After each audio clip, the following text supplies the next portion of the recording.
Let me ask you something. Have you ever looked at your bank account and thought, okay, if I could just get to $5,000, everything would feel different? Not $1 million. Not even $100,000.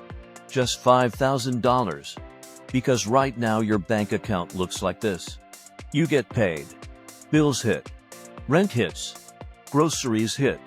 Gas hits. And suddenly that paycheck you worked 2 weeks for is basically gone. Then something small happens. Your car battery dies. Your phone breaks. A medical bill shows up. And suddenly you're putting it on a credit card again. Now you're paying 20% interest on something that cost $400. And that feeling, that constant financial stress, never really leaves. So when people say things like, just invest your money, just build wealth, just buy assets, look, it almost feels insulting.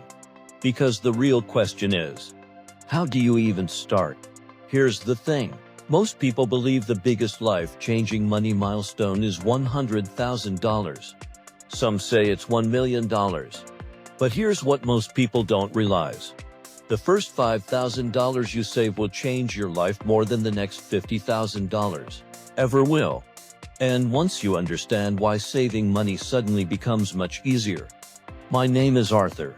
And I spend way too much time thinking about why the first $5,000 changes your life more than $50,000. If you're someone who feels like you're working hard, but your money never seems to grow, like you're constantly one emergent sigh away from financial stress, make sure to hit the subscribe button and give this video a thumbs up if this helps you out. Because today we're going to talk about something that most financial advice completely ignores. Not investing, not crypto, not the stock market, but the real turning point in personal finance. And surprisingly, it's $5,000. 1. Why most people never reach $5,000? Look, let's start with a harsh reality. According to the Federal Reserve's Survey of Consumer Finances, about 37% of Americans cannot cover a $400 emergency without borrowing money. Think about that. A $400 bill. That's less than a weekend trip, less than a new phone. Yet millions of people simply don't have it. And here's where it gets really interesting. Once someone reaches around $5,000 in savings, the probability of falling into high-interest debt drops dramatically. Why? Because small emergencies stop becoming financial disasters. Car repair, covered. Medical bill, handled. Unexpected expense, annoying, but manageable. That $5,000 becomes something powerful. It becomes financial breathing room. And that breathing room changes everything. 2. The psychology of financial stress. Here's the thing most people underestimate. Money isn't just math. It's psychology. When you're living paycheck to paycheck, your brain goes into something economists call scarcity mode. Researchers at Princeton University discovered that financial stress can reduce cognitive performance by the equivalent of losing 13 IQ points. Let that sink in. Financial stress literally makes it harder to think clearly, harder to plan, harder to make smart decisions. It's like trying to plan your future while someone is constantly yelling in your ear. But once you have even a small buffer like $5,000, that pressure starts disappearing. Your brain shifts from survive today to plan the future. And that psychological shift is worth far more than the money itself. 3. The math behind the $5,000 turning point. Now you might be thinking, okay Arthur, but mathematically speaking, how can $5,000 matter more than $50,000? Great question. Let's break it down. Imagine two people. Person A has $0 saved. Person B has $5,000 saved. Now both of them get hit with a $1,200 car repair. Person A puts it on a credit card at 22% interest. That $1,200 turns into about $1,464 if it takes a year to pay off. Person B, they simply pay cash. One small emergency, one small decision, But suddenly one person is $264 poorer. And that's just one example. Now imagine 3 emergencies per year. Suddenly the person without savings is losing thousands in interest. This is where it gets really interesting. Debt doesn't just cost money. It slows down your financial progress. And that's why the first $5,000 matters so much. It stops the financial bleeding. 4. Why $50,000 doesn't change life as much. Now don't get me wrong.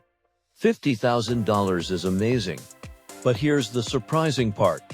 Going from $5,000 to $50,000 feels far less dramatic than going from $0 to $5,000. Why? Because once your basic financial stability exists, additional money becomes incremental improvement, not life-changing security. It's like this analogy. Imagine you're drowning. Someone throws you a life jacket. That life jacket is $5,000. Now imagine they throw you 10 more life jackets. Helpful? Sure. Life-changing? Not really. Because the biggest transformation already happened.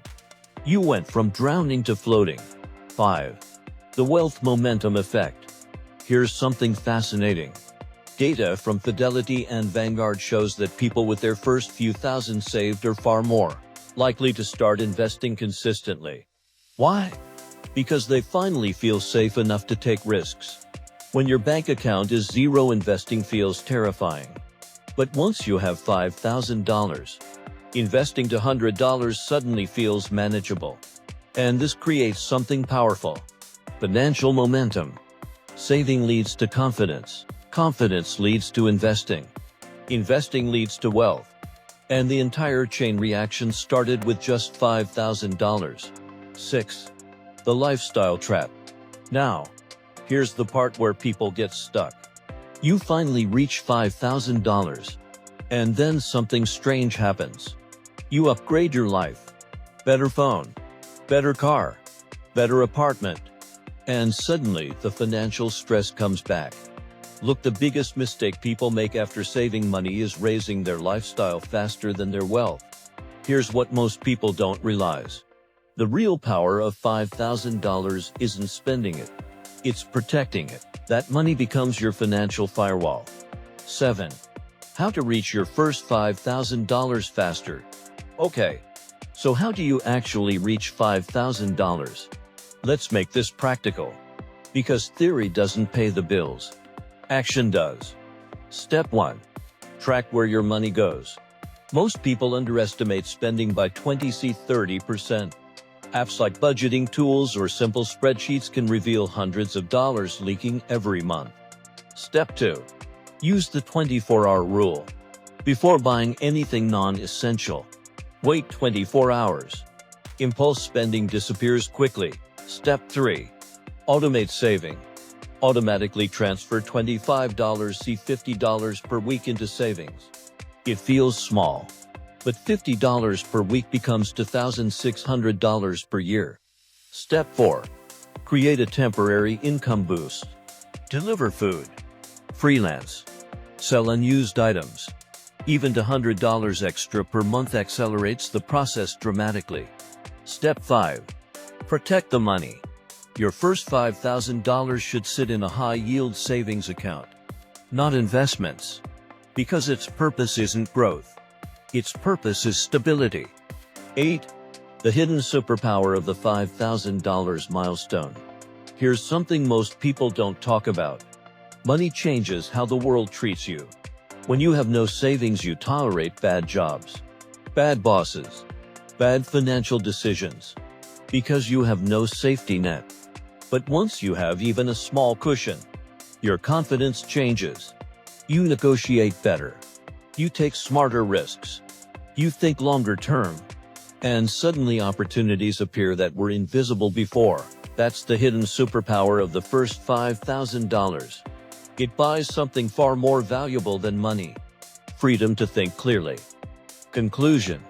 Look, building wealth is often presented as something massive. 6 figures. 7 figures. Millions. But the truth is much simpler. Every financial journey begins with one critical step. The first $5,000. It removes financial stress. It protects you from emergencies. It builds confidence. It creates momentum. And it unlocks the mindset required to build real wealth. So if you're watching this and your savings isn't where you want it to be, don't stress about $1 million.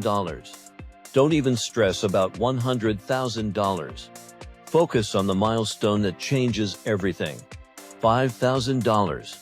Because once you reach that point, everything after it becomes dramatically easier. If this video helped you think differently about money, make sure to subscribe to the channel. And if you want to continue improving your financial life, check out the next video where we break down why the first $100,000 is the hardest milestone in investing. Trust me, that one might completely change how you look at money.